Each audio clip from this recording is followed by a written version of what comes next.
Welcome to Fly Travel Global, your YouTube channel for useful opportunities abroad.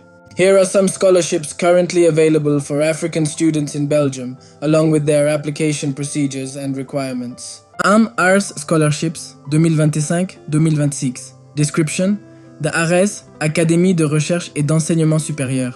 Scholarships are fully funded and provide opportunities for students from developing countries to pursue a specialized bachelor's, master's, or continuing education program in Belgium. It covers tuition fees, living expenses, travel, insurance, and other related costs. Eligibility: must be a national, resident, and employee in one of the 31 partner countries, including many African countries, such as Cameroon, DR Congo, Ethiopia, Kenya, etc.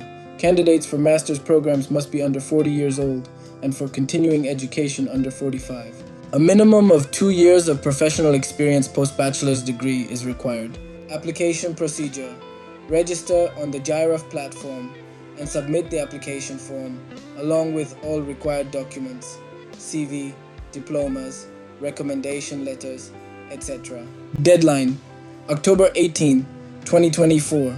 Link: https://www.aresac.be2 VLER UOS Scholarships 2024-2025. Description: VLER UOS offers scholarships to students from 29 developing countries, including many African nations, to study one-year master's programs or short training programs in Belgium. These scholarships cover full tuition, accommodation, travel, and monthly allowances. Eligibility: must be a national of one of the eligible countries. Demonstrated academic excellence and relevance of the chosen study program to the development goals of the candidate's home country. Application procedure: apply to the selected university and program that participates in the VLER UOS scholarship scheme. Complete the scholarship application form provided by the university. Link: https://www.vlerios.be. Check the next video for part 2. Please subscribe, like, and share for more.